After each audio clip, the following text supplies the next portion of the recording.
Meskipun kalah, Jaitzes tampil mengesankan saat Venezia ditekuk Inter Milan. Venezia dikalahkan Inter Milan dalam laga pekan ke-20 Liga Italia 2024-25 di Stadio Pierluigi Penzo pada Minggu 12 Januari malam waktu Indonesia Barat. Skor akhir 0-1. Jaitzes main sejak menit awal sampai akhir. Dengan hasil ini, Venezia berada di peringkat 19 dengan 14 poin dari 20 kali main. Sementara, Inter Milan menempati urutan 2 dengan 43 poin dari 18 kali main. Inter Milan mencetak gol di menit 16. Seorang pemain Inter melepas umpan lambung ke kotak penalti, bola diterima Martinez, ditendang, tetapi bisa ditepis Stankovic, bola liar ditendang jadi gol oleh Darmian. Inter Milan nyaris menggandakan skor di menit 21.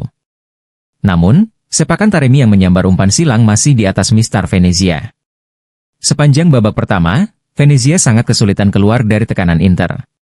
Mereka beberapa kali coba mengkreasi peluang lewat situasi bola mati, tetapi tidak menjadi ancaman berarti bagi Inter. Total hingga turun minum, Venezia hanya melepas 2 tembakan. Di sisi lain, Inter bisa membuat 12 tembakan. Skor sementara 0-1. Venezia mendapat peluang emas di menit 74. Namun, sepakan Busio hanya membentur mistar Inter. Semenit berselang, Inter kembali menyerang. Frattesi melepas sepakan di kotak penalti, bola bisa diblok Itzes. Pada akhirnya, skor 0-1 bertahan sampai bubar.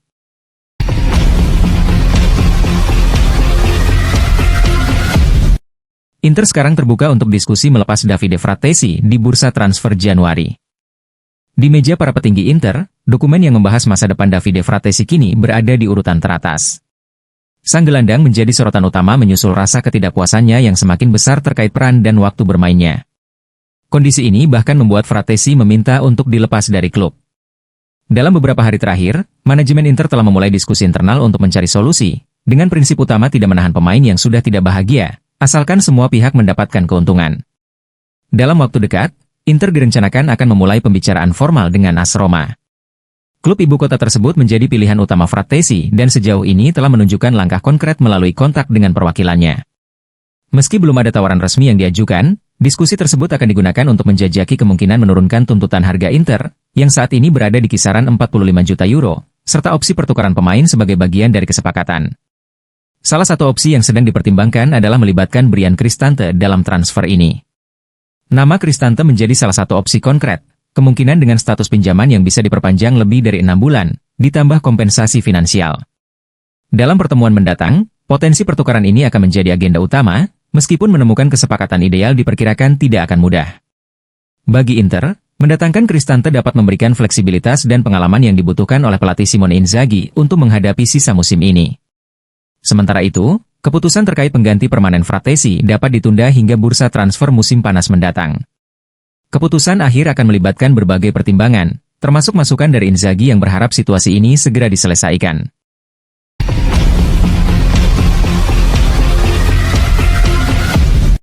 Vichak Kvaratskhelia minta dijual, Antonio Conte komentari bursa transfer.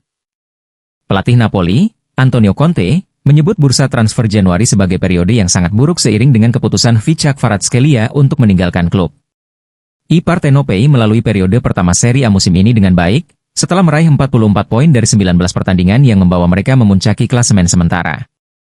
Vichak Kvaratskhelia memainkan peranan penting dengan mencetak 5 gol dan 3 assist dari 17 pertandingan di Serie A pada musim ini.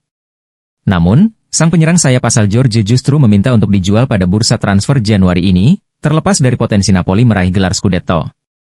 Antonio Conte mengakui bahwa ini bukanlah periode yang memuaskan baginya, namun dia menaruh keyakinan kepada skuadnya.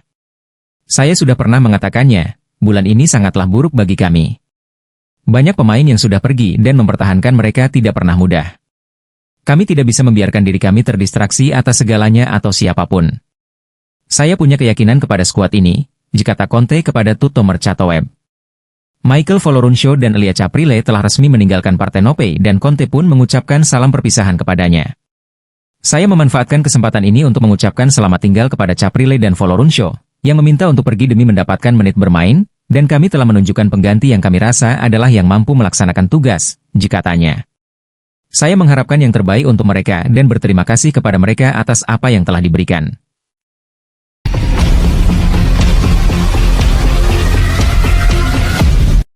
Donnarumma bersedia menurunkan gajinya demi bergabung dengan Inter. Ketertarikan Inter pada Gianluigi Donnarumma telah dikonfirmasi, menurut laporan dari Tuttosport. Sang kiper, yang saat ini bermain untuk Paris Saint-Germain, PSG, dikabarkan merindukan Italia dan kemungkinan pindah ke Inter menjadi peluang yang menarik. Bergabung dengan Inter juga akan mempertemukannya kembali dengan rekan-rekan satu tim dari tim nasional Italia. Tak hanya itu, Donnarumma disebut bersedia menurunkan gajinya demi memuluskan transfer ini. Rumor ini semakin menarik perhatian setelah Direktur Inter, Beppe Marotta, memberikan jawaban yang menggugah saat ditanya soal peluang mendatangkan Donnarumma sebelum laga melawan Fiorentina. Marotta menegaskan bahwa meski saat ini belum ada diskusi konkret, Inter selalu memantau semua peluang. Saat ini belum ada apa-apa, tetapi Inter memiliki kewajiban untuk memonitor setiap kesempatan, ungkap Marotta. Jawaban tersebut dianggap sebagai sinyal bahwa peluang merekrut Donnarumma tidak sepenuhnya mustahil, terutama ketika kontraknya dengan PSG habis pada 2026. Rumor ini semakin diperkuat oleh interaksi Donnarumma di media sosial. Pada 26 November 2024, Di Marco, pemain Inter, memposting foto di Instagram dengan pesan motivasi, "Kerja keras dan pengorbanan, berjuang dan menderita bersama-sama. Tidak ada jalan lain." Donnarumma merespons dengan komentar, "Ciao grande," disertai 2 emoji hati dan 2 emoji api. Interaksi tersebut memicu spekulasi di kalangan penggemar Inter, yang menganggap ini sebagai tanda hubungan baik antara Donnarumma dan pemain Inter. Ditambah lagi, banyak yang memperhatikan adanya like, dan sinyal lainnya yang membuat rumor ini semakin berkembang. Meski saat ini transfer Donnarumma ke Inter masih berupa spekulasi, cerita ini tampaknya belum berakhir. Jika PSG tidak memperpanjang kontrak Donnarumma, maka peluang Inter untuk merekrut sang kiper akan menjadi semakin nyata pada 2026. Seperti yang terjadi pada transfer Skriniar, mendatangkan kiper tim nasional Italia ini bisa menjadi langkah strategis yang sulit diabaikan.